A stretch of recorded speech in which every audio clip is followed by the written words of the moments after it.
Bienvenue dans Histoire, Rêves et Merveilles. Prépare-toi pour un merveilleux voyage. Ouvre grand ton imagination. L'histoire peut commencer. Il était une fois, dans un petit village, une fillette nommée Inaya. Inaya avait de grands yeux curieux, un sourire malicieux et des bottes rouges qu'elle adorait faire fois splash splash fois dans les flaques d'eau. Chaque fois qu'il pleuvait, Inaya sortait danser sous les gouttes. Elle levait les bras au ciel, tournoyait sur elle-même et riait si fort que même les nuages semblaient sourire. Mais, un matin, quelque chose d'extraordinaire arriva. Le soleil venait à peine de se lever. Inaya se réveilla au doux bruit de la pluie, ou du moins, ce qu'elle croyait être la pluie. Ploc, ploc, ploc. Mais ce n'était pas le bruit habituel. Elle se frotta les yeux, regarda par la fenêtre et poussa un petit cri d'étonnement. « Oh, mais, les gouttes, elles montent, elles ne tombent pas, elles remontent. » Et c'était vrai. Les gouttes d'eau ne tombaient plus du ciel vers la terre. Non, non, elles faisaient le chemin inverse. Elles fois remontaient fois vers les nuages, tout ensemble comme des bulles de savon à l'envers.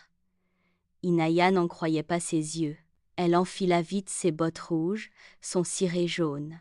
Puis elle sortit dans le jardin. La terre était toute brillante, mouillée, mais il n'y avait plus de flaques. Les flaques avaient disparu. Les gouttes s'envolaient doucement vers le ciel, en dansant. « C'est la pluie à reculons !» s'exclama Inaya en riant. Elle tendit la main, essaya d'attraper une goutte qui montait. Mais foi plouf! La goutte s'échappa et continua son chemin, toute légère. Alors, Inaya décida de suivre les gouttes. Elle traversa le jardin, le petit chemin de terre, et arriva près du grand chêne. Les feuilles luisaient comme des miroirs. Les oiseaux, eux, étaient tout éberlués. Un merle demanda « Cui, cui, mais où vont-elles ces gouttes ?» Et Inaya répondit « Elles retournent dans le ciel.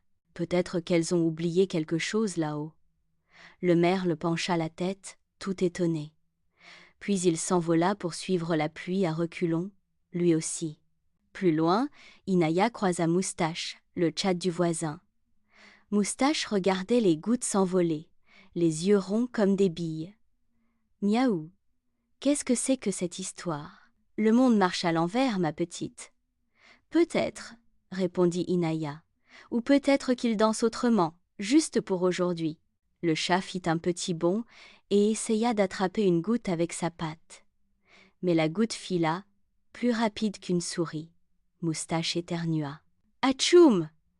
Et Inaya éclata de rire. Les gouttes montaient, montaient, montaient toujours. Elles grimpaient le long des branches, se faufilaient entre les nuages et disparaissaient dans le ciel.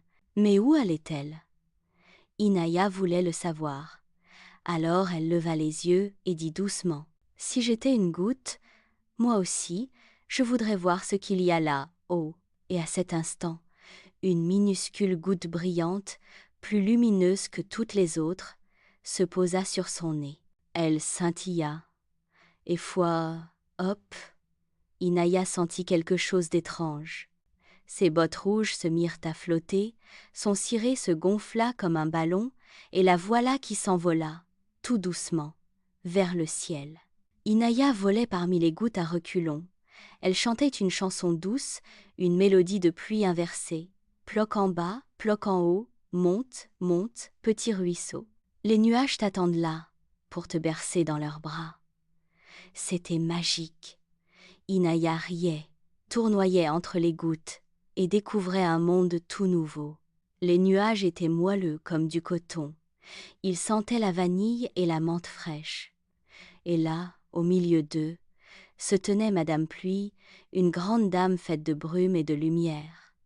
Madame Pluie regarda Inaya avec un sourire doux comme une perle d'eau. « Bonjour, petite curieuse, tu es venue voir pourquoi la pluie remonte ?» Inaya hocha la tête. « Oui, Madame Pluie, sur Terre, tout le monde se demande ce qu'il se passe. Les flaques ont disparu, les enfants ne peuvent plus faire fois splash-splash. » Madame Pluie soupira doucement. Son souffle fit danser des milliers de gouttes autour d'elle. Parfois, ma chère, même la pluie a besoin de repos. Aujourd'hui, les gouttes rentrent à la maison pour se reposer un peu, se refaire belles et propres. Demain, elles redescendront, toutes neuves, pour arroser les fleurs et faire sourire les enfants. Inaya cligna des yeux. Alors, la pluie fait une sieste? Elle rit. Oui, exactement. Une sieste de nuages. Inaya observa autour d'elle. Les gouttes s'installaient dans des petits lits de brume, se blottissant comme des bébés dans un cocon. Certaines s'endormaient, d'autres chuchotaient des secrets de rivière et de mer.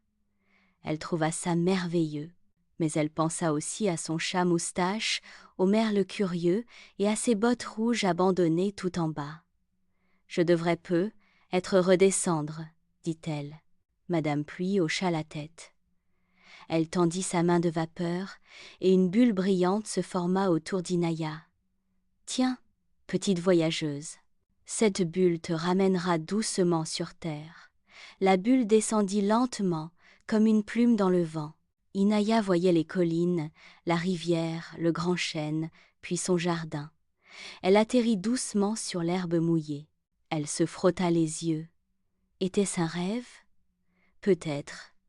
Mais là, au-dessus d'elle, les nuages s'éclaircissaient, et la première goutte de pluie redescendit. Puis une autre, et encore une autre. La pluie revenait. Inaya éclata de rire et sauta dans la première flaque qui se forma. Splash! Splash! Splash! Le merle chanta, Moustache s'abrita sous le banc, et le vent emporta le rire d'Inaya jusqu'au bout du village. Et depuis ce jour-là, chaque fois qu'il pleut, Inaya lève les yeux au ciel, parce qu'elle sait que là-haut, les gouttes dorment parfois, mais qu'elles reviennent toujours, prêtes à danser. Parfois la pluie monte, parfois elle descend. Comme les rêves d'enfant, elle va, elle vient doucement. Et Inaya, dans ses bottes rouges, attend toujours son amie la pluie, celle qui recule, puis revient, pour dire bonjour à la vie. C'est la fin de notre histoire, mais le rêve continue. Un petit dessin magique t'attend dans la description. Si l'histoire t'a plu, abonne-toi et rejoins-nous pour de nouvelles aventures magiques d'histoire, de rêves et de merveilles. À très bientôt!